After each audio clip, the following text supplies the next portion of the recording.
Alright, so today we're going to tackle a bit of a taboo in mountain biking how-tos. How to crash, or should I say, if you are going to crash and when you're going to crash, how to minimise your risk of injury. As mountain biking, crashing is inevitable, but ironically, the longer you ride, the better you get at crashing, the more used to hitting the ground, getting off your bike, and so there's various sort of tips and tricks you kind of, I guess, pick up and adapt over the years. So today we're going to have a bit of a chat with that. I've got Scott and Blake here just to run through some of the little bits and pieces. So first up, I guess the go-to is obviously going to be wearing some armour body protection. Absolutely. So as Revolution's chief crash test dummy, we take our protection very, very seriously. So we're lucky enough to be supported and sponsored by Fox. So naturally we're running Fox helmets, Fox knee pads, elbow pads underneath the full length jerseys, these types of things. It's a no-brainer. The more protection you can have on and still feel comfortable, the better off you're going to be, no matter how big or small the crash is. So yeah, a little bit of damage control before we even touch the ground is always a good thing.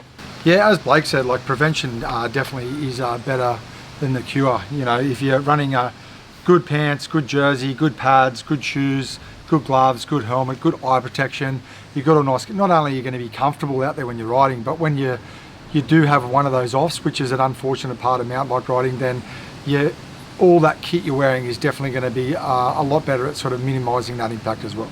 Okay, so you're all kitted out from head to toe. Let's talk about when you're riding down the track, all of a sudden the unexpected happens and you find yourself heading for the ground or heading for a tree. Should you tense up? What are some of the sort of strategies? Yeah, look, I mean, it's funny you said before, like you do get better at crashing the more you do ride a bike. And I think the biggest things I find if you're going to fall off is if you're going down, don't try and stop the momentum. You know, just go with the crash. That's one of the big things. Relax, go with it. A lot of people tense up. It's going to hurt anyway. Everyone knows it's going to hurt. If you stick your arms out, you tense up or whatnot as well. Yeah, sure, you're going to put your hands out the brake before, but do it in a relaxed manner and try and just go with the momentum of the crash. Try and roll out of it and try and go with it. If you're sort of going to put your arms or legs and that down awkwardly and very, very stiffly, that's when you're sort of going to hyperextend your wrists or your arms or your joints and whatnot as well, and that's when you're going to get a lot of injuries. What do you reckon? Exactly. And on that note, it can be a little bit of a horses for courses type of technique situation.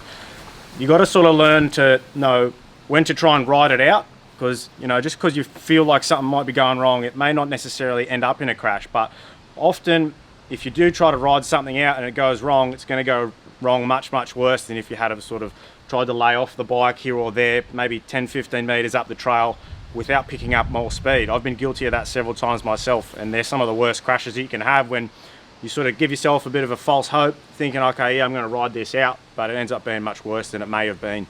That's right. Now, obviously our bikes are our pride and joy, and we know how much money and time we spend on them, and the last thing you want to do is throw them down the rock garden. However, most times when you're going down, it is good to get the bike away from you. It's inevitable you're going to get injured.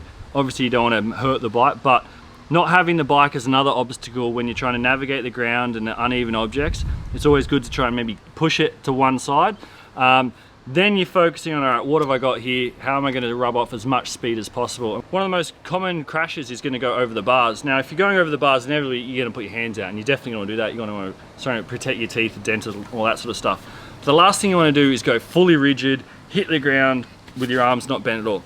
But one of the things is when you're hitting the ground, basically let your hands move with the ground back and slow that inertia down, but certainly don't go fully rigid. And then you're going to start to want to think about getting your head out of the way. So maybe, like, you know, if you've got kids at home 2, 3, 4 years old, they love to learn to do like somersaults and forward rolls. It's a natural thing. When we're heading to the ground, it's good to tuck and roll and get some sort of turtle motion happening. Would you boys do something similar? Yeah, like I couldn't agree more. I mean, that's sort of probably, you know, we're probably touched on all the main sort of features. I mean, you wear good protection, you don't try and stop the crash, because you're never going to do it. You're just going to go with the momentum. And the biggest thing is when you do actually go down, try and get a read on the terrain where you're going to land and try and just roll out of it. That's the main thing. So yeah, as JT mentioned, with the upper body sort of things, we don't want to be going into things all our joints all locked up. We want to sort of take a little bit of that inertia away with us. We can do a very similar thing with our legs.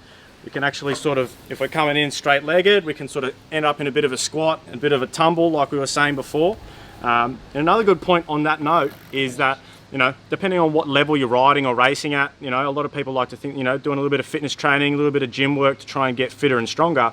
But it's also relevant to be mindful of our mobility and flexibility, because essentially that's going to help us to no end with any crashes. Obviously, we're not going to be able to mimic the exact same scenarios, but anything we can do to prepare will be way better for it. Absolutely. One of the things that's interesting about crashing in a race scenario is that you're actually going to be often going very, very fast. Now, sometimes you hit the ground, you didn't even see it coming, but most of the time, in my experience, because as you're going down, your body senses your fight and flight kicks in, your brain starts instantly letting off adrenaline, everything kind of goes into slow motion. It gives you a lot of time to think about what's happening and process before the inevitable happens and have that impact. So yeah, obviously you want to scrub as much speed as possible as soon as you do go down, but you don't want to go trying to grab onto trees and bits and pieces, get a tumble happening, try and obviously dodge rocks and whatnot. But you know, momentum is all part of inertia, which is natural. Slow down, not too fast, not too slow. Yeah, I think that's some of the sort of best tips that I've picked up to try and prevent some of those major injuries, and so far they work pretty well for me. Yep. Yeah, I mean, injuries are part of the sport. I mean, you're going to fall off from time to time. It's what makes it fun. If it wasn't dangerous, it wouldn't be fun. So, I mean, it's going to hurt from time to time. It's all part of the fun. But, you know, if you can minimise that hurt, then so be it. So like we mentioned at the start of this how-to, of course, the first step is making sure you're wearing the right gear, the right helmet, and the right body protection for the sort of riding you'll be doing that day. And of course, Australia's biggest home of mountain bike protection can be found online at pushys.com.au.